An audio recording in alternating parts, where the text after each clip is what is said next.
Voilà, Boker Tov, ça a été interrompu le réseau. Donc on reprend.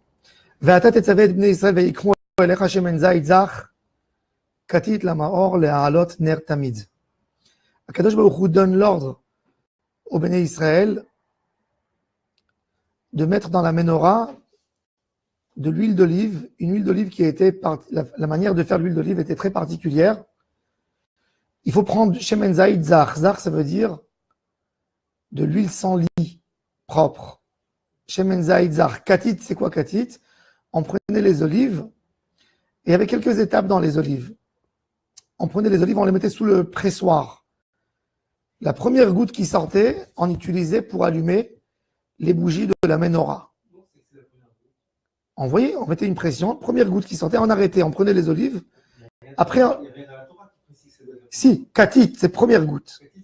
La première goutte. Ensuite, on les envoyait à broyer, et là, on faisait sortir le reste de l'huile, et cette huile, on le mélangeait dans les offrandes qu'on amenait sur l'autel. Et la question qui se pose, pourquoi c'est tellement important l'huile pour l'allumage, normalement? Si on regarde chez nous à la maison, dans la cuisine, on a besoin de l'huile. Alors, on a de l'huile pour manger ou pour assaisonner les salades, et on a de l'huile pour allumer des bougies. Quelle huile on va prendre? Pour manger, on prendra la meilleure huile, qui est fine, qui a un goût fin, qui est propre, qui est extra vierge. Et pour l'allumage des bougies, on va se contenter d'une huile qui n'est pas tout à fait belle, et qui n'est pas pure, et qui n'est pas propre. C'est pour l'allumage. Et là, c'est le contraire. Dans les offrandes, que même les Kohanim mangeaient, on prenait de l'huile, que par rapport à la qualité de l'huile qui était pour l'allumage, c'était de l'huile qui était inférieure et pas supérieure. Et la question qui se pose, pourquoi on a besoin d'une huile si pure pour l'allumage des bougies? Ce que j'ai pensé, c'est qu'en fait, les bougies signifiaient la lumière, chercher la lumière et la distinction claire dans la vie de l'homme. Le Messilat Yesharim nous dit que l'homme a besoin d'être zach veyachar. Zach, c'est d'avoir l'esprit pur. Plus que ton esprit est pur, tu arrives à voir plus clair. Tes actions, toutes nos actions sont dues à des pensées, à un subconscient qu'on a en nous. Si le subconscient de l'homme est sale, les actions qui vont sortir de là ne seront pas des bonnes actions. Plus que le cœur est propre, plus que le cœur est pur, nos actions sont plus bonnes et sont plus pures et sont plus propres. Zrout, oui, un mérite. Mais un mérite qui est à la base, qui vient de quelque chose qui est pur, de vouloir faire un maasé zrout, quelque chose. Kadosh Baruch Hu nous demande que notre lumière, que la torche qu'on a dans la main, elle éclaire d'une bonne manière pour voir les choses bien. Dans cette lumière, on n'a pas le droit de mélanger quoi que ce soit. Et ça doit être pur. On sait très bien qu'une lumière qui est sale un peu à la base, donc tout ce qu'elle va me donner, elle va me donner les choses avec un autre effet. Si je prends une ampoule et je vais teindre l'ampoule en rouge, c'est vrai que la lumière, elle est pure.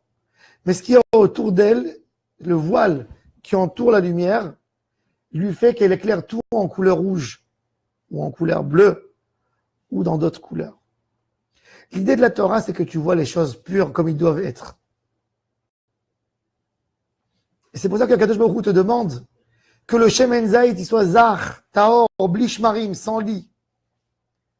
Plus que ce que tu manges. Quand tu manges, tu as encore fait le travail. Le corps arrive à filtrer le pur, il le prend pour lui, le reste, il évacue. Mais quand il s'agit de ce que tu vas voir avec tes yeux, tu ne peux pas te permettre à avoir une lumière qui n'est pas claire et qui n'est pas pure à 100%. Chazal, on comparait la sagesse à la menorah. La menorah, Shivrat HaKanim, nos sages, à l'époque de tous les Mekoubalim, Ils disent que les 7 lumières de la bougie, c'est les 7 sagesses principales qu'il y a dans la vie. La musique, c'est une des sagesses. La distinction. Il y a 7 bases de sagesse qu'on a besoin pour notre vie. Et les 7 sont les 7 de la menorah, et c'est pour ça que Chachamim ont dit Harotse le Ahkim Yadrim. La menorah se situait au sud. Dans le temple, elle était toujours du côté sud. Le Shulchan, où on mettait le pain, était dans le nord. Chazal en dit, celui qui veut s'enrichir, qui fait sa prière toujours l'est vers le nord. Celui qui veut avoir la sagesse, l'est vers le sud. Quand on fait la Hamida, si on veut avoir la sagesse divine, il faut prier et se mettre entre l'est et le sud. Si on veut avoir une bonne parnassa, c'est entre l'est et le nord. On fait la Hamida de ce sens. Même physiquement, même physiquement, comme il a dit, Mitzafon Zahav Yete. Avec du Tzafon vient la bracha, vient l'abondance et la richesse. Mitzafon Zahav Yete. Et la sagesse, la Chokhma, elle vient toujours du Darom. Elle signifie la Chokhma, c'est la Menorah. La Menorah a amené la Chokhma à l'homme. La Chokhma de l'homme doit être une Chokhma pure. Une sagesse pure pour comprendre, pour ne pas être tenté. Une sagesse qui te donne à faire des règles, qu'il n'y a aucune tentation dans ces règles. Il y a un homme qui a une tentation, donc il fixe une règle qui est due à ces tentations, mais c'est une fausse sagesse. Toutes les lois humaines que l'homme a fait, même si la loi elle a l'air logique, il y a de la sagesse dans la loi, mais quelque part c'est une sagesse qui a été faite pour aider une majorité. C'était une loi qui a, dans la démocratie, comment on fait une loi? On fait quelque chose qui aide la majorité du pays. Tu ne peux jamais satisfaire 100% des citoyens, donc on se contente d'une loi qui aide la majorité. Du moment maintenant que cette loi elle n'aide plus la majorité, elle aide que la minorité, elle embête la majorité. Pourquoi? Parce que cette loi, quand elle a été faite, c'était une loi qui était faite selon des tentations, une envie, que ça nous arrange. Quand des fois des parlementaires ou des membres dans le Sénat, ils veulent faire une loi, il y a toujours un intérêt en commun, un intérêt d'un individu qui essaie de convaincre l'Assemblée de voter pour sa loi et de leur dire que cette loi elle va leur faire même à eux du bien. Mais à la base, la loi est venue défendre un intérêt d'un individu, d'un certain public, d'une minorité ou d'une majorité même. Mais la loi, elle vient toujours selon un besoin, une tentation, une envie. La loi divine, elle est complètement différente. C'est une loi du Créateur qui a créé l'homme et qui sait que c'est pour lui et que c'est pour son bien. Si on veut se coller à la sagesse de la Torah, si on veut se coller à la sagesse divine, on est obligé de se détacher de toute tentation. Et c'est ça ce qui signifie Shemen Zaïd Zach, Katit Lamaor, que cette huile d'olive, elle soit pure. Son seul but, c'est d'éclairer. Son seul but, c'est uniquement de nous éclairer la route. Elle n'a aucun autre but. Elle n'est pas là pour mettre une bonne ambiance, elle est là pour t'éclairer ton chemin. La personne, il doit prier à Kadosh Baruch Hu toujours dans cette filote qui nous donne la vision claire des choses. La nuit, l'obscurité, c'est un grand trouble. Pourquoi c'est un trouble? Parce que la route n'est pas éclairée. Quand je vois un chat de loin, je pense que je vois un lion. Quand je vois un chien, je pense que je suis en train de voir un loup. Quand je vois un arbre, je pense que je vois une montagne. Je n'ai aucune proportion dans la vie. Ça veut dire que ma vue n'est pas claire. Quand un homme, il voit un ami, il le confond avec un ennemi, ou il voit un ennemi, et il pense que c'est un ami, c'est là le désastre, c'est là ce qui détruit notre vie. On demande à Kadosh Baruch Hu, à la fin de la Hamida, Dieu donne-nous de la lumière. Ki be'or panecha, natata lanu Hashem Elohenu, Torah vechaim, ahava vachesed, tzedaka verachamim beracha veshalom. Dieu, tu nous as donné, rien qu'avec ta lumière, la Torah et la vie, l'abondance, la miséricorde, beracha veshalom, que avec la lumière. Quand l'homme, sa route est claire, c'est naturel, il sait de quoi s'éloigner. Ça devient une évidence. Ça devient une évidence vers quoi il faut se diriger. Mon chemin est clair. Vous allez demander aux jeunes qui commencent à travailler, qu'est-ce que tu aimerais faire dans la vie? Il te dit, est-ce que c'est un défaut si je ne sais pas ce que je dois faire? J'ai envie d'essayer. Je vais essayer 2 ans, je vais me casser la figure, je ne vais pas aimer, je vais passer à quelque chose d'autre. Ça, c'est une vie de quelqu'un qui n'a pas compris vers où il faut se diriger. C'est-à-dire que, malheureusement, sa route n'est pas claire pour lui. Il ne sait pas, il n'a pas d'ambition, il ne sait pas vers quoi se diriger. C'est un défaut dans l'homme. Quand un homme ne sait pas, c'est pas qu'il est humble, c'est qu'il a un défaut. C'est qu'il va dans une route et il ne sait pas en fin de compte où il veut arriver. Shemen Zaitzach, Katit. La base de tout, de toute la Avodat Hashem, c'est la lumière. Et c'est pour ça que la Torah, la seule chose qu'elle a demandé chez Menzaï Zar Katit, plus que les offrandes, la Torah, elle te dit l'essentiel, c'est pas le goût, c'est pas ce que tu vas manger. C'est ce que tu vas voir et qui va te donner le goût pour manger. Quelqu'un peut être rassasié de ses yeux, même pas de ce qu'il mange. Si c'est bien présenté, si c'est bien fait, il a une satisfaction. La satisfaction ne vient pas suite à ce que tu consommes, suite à ce que tu vois, suite à ce qui te donne la voie et la bonne route. Ça, c'est le tachlit de toute la vie.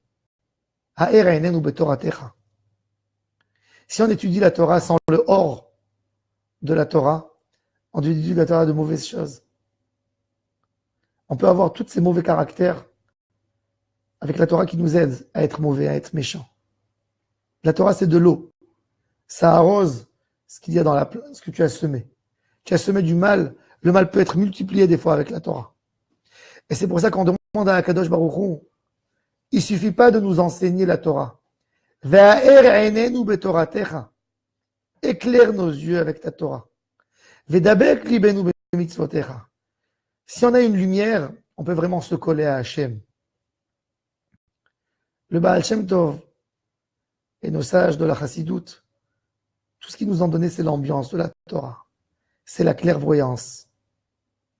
La différence entre un chassid et quelqu'un qui n'est pas collé à la chassidoute, ils vont étudier le même texte. Mais le chassid, il va l'étudier avec une lumière de Torah, qui va lui montrer, dans un mot de Baba Kama, dans Shorsh et Nagach et Tapara, il va trouver Hachem. On raconte sur Rabbi Baruch, le petit-fils du Baal Shem Tov. Il avait 7 ans. Et on l'a fait rentrer au Heider, chez les Ashkénazes, ils étudiaient en Pologne la Gemara très tôt. À l'âge de 7-8 ans, il commençait à étudier le Talmud. Et il a commencé à étudier Baba Kama.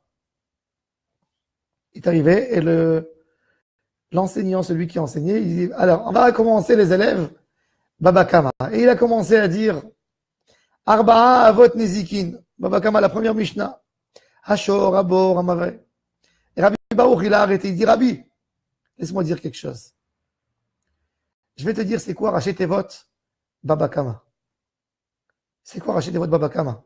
Il s'appelait Baruch, et sa maman, elle s'appelait Adel. La fille du Baal Shem Tov, c'est Adel. Alors il a dit, Baba, c'est racheter votre Baruch ben Adel. Ensuite, Kama, Kadosh Merechem Imo. Sa Kedusha, c'est du moment qu'il est sorti du ventre de sa maman. Ça, c'est exactement. Alors vous allez dire, c'est une phrase d'un enfant. Il ne s'est pas vanté. Il a dit, quand j'étudie Baba Kama, j'étudie des règles d'un taureau qui est parti en cornée, qui a fait un dégât. Qu'est-ce qu'on doit payer? Je dis, il est où Hachem là-dedans? Il est où Hachem? Et c'est exactement ça. Le Baal Shem Tov, il a fait rentrer la Kedusha de la Torah dans Baba Kama. Quand tu apprends une histoire banale d'un taureau qui a encorné une vache, combien il doit payer? D'une vache qui est sortie dans le souk et qui a mangé un carton de pommes, combien il doit payer, le propriétaire de la vache. Tu apprends des règles humaines, mais quelque part, tu oublies le créateur là-dedans. Et le Baal Shem Tov, il t'a dit, quand tu lis un texte de Torah, essaye de faire entrer Dieu dans tout. Vois dans tout la divinité, vois dans tout Hachem. Ça, c'est Or Hachem. Ce or, tu ne peux pas l'éclairer si tu n'utilises pas de l'huile pure. Demandez à Hachem que dans le moment où je dois voir, que j'ai une voyance claire, que je ne m'attarde pas sur des bêtises. Quand l'homme il s'est vexé de qui que ce soit dans la vie, c'est qu'il n'a pas une voyance claire de la vie. Et c'est pour ça qu'il s'est vexé d'ailleurs. Quand l'homme il assiste sur quelque chose, il va se disputer 20 ans, il va perdre sa vie. Et quand 20 ans plus tard, il va dire, mais en fait, j'ai perdu 20 ans. La vision, c'est de savoir sur quoi s'arrêter, sur quoi il ne faut pas s'arrêter. Et ça doit être tout notre filote. Akadosh Baruch Hu, je ne sais pas combien de temps tu m'as laissé encore pour vivre. Je ne sais pas combien de temps je dois être dans ce monde. Aide-moi que je ne perde pas ma vie pour rien. Éclaire-moi ma route. Éclaire-moi mon chemin. J'ai besoin d'un moment de vision claire. Des fois, une pièce. On dit pour aveugler quelqu'un, il suffit d'une pièce d'1 € pour mettre sur l'œil pour ne plus voir. Tu as une pièce d'argent qui t'empêche, une pièce de matérialisme qui t'empêche de voir ton destin dans la vie. Et tu vis une vie. Tu pensais que ton bonheur allait venir de l'argent. Tu pensais que ton bonheur allait être, si tu avais un bateau en mer à toi, ou tu avais une maison sur une île, où tu allais passer tes vacances aux Maldives, tu penses que là, tu seras heureux. Qui a dit que c'est ça? Qui a dit? Je me suis décidé, c'est devenu d'une tentation. La tentation qui est venue du cœur, elle m'a fait une vision que tout le temps, je rêve que sur ça. Mais si ça serait passé de l'autre sens, qu'avec mes yeux, ils sont purs, ils sont dans la Torah, après une tfila, j'ai purifié mon esprit et mon cœur, et je dis à Hachem, maintenant, donne-moi à voir ma vision sur vers quoi je dois me diriger dans ma vie. C'est autre chose. Donne-moi que cette vision, elle me donne la force de tirer toutes mes actions vers cette vision. Ma vision, c'est d'être un homme bien. Un homme que dans tout son entourage, il fait ce que Hachem nous donne. Il amène un sourire devant tout son entourage. Un homme que ça soit agréable de vivre à côté de moi. Un homme qui voit que le bien dans le monde. Un homme qui est attaché à toi. Un homme que son but, c'est le Olam Haba et pas le Olam Hazé. Et ça, c'est Shemen Zaitzach. Cette torche. C'est ce qu'on prie à Tatet Tzavé. D'ailleurs, c'est très intéressant. La seule paracha dans la Torah qui n'est pas mentionné le nom de Moshe Rabbeinu, c'est Ve'atat Tetzavé. Il n'y a pas le nom. Il n'y a pas le nom. Ve'ata qui? Akadosh Baruch Hu, il te dit Ve'ata Tetzavé Bnei Israël. Chacun de nous peut donner cette lumière. Chacun de nous peut prendre cette torche pour éclairer. Le tzaddik, quel est le rôle du tzaddik? Comme le dit le Rav Kook avec une phrase tellement merveilleuse.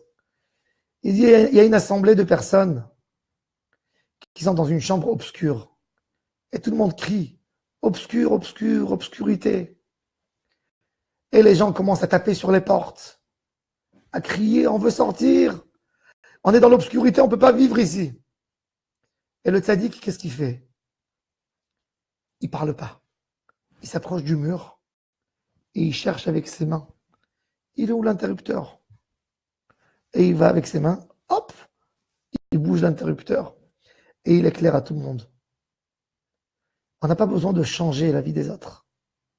On n'a pas besoin de parler et de crier pour changer la vie des autres. Il suffit que tu aies une torche qui éclaire bien autour de toi, les gens changent autour de toi. Ve'ata tetzavé bnei Israël, ve'yikru elecha, shemen zaitzach katit la mort. Le rôle du Bnei Israël, c'est pas éclairé pour Hachem. C'est pas ve'yikru li. La terouma, le mishkan, il était pour Akadosh Baruch Hu. Pour mettre sa chérina, pour donner le symbole. Ve'yikru li terouma, on a vu dans terouma. Mais dans le shemen zaitzach, C'est pas Veikrouli, c'est pas pour moi, Hachem il dit. C'est Veikrou Elecha. C'est toi. Tu vas t'arranger avec cette lumière. Je veux que cette lumière, tu la prends pour toi. Pour éclairer ta route. Avec ça, tu vas te diriger dans ta vie.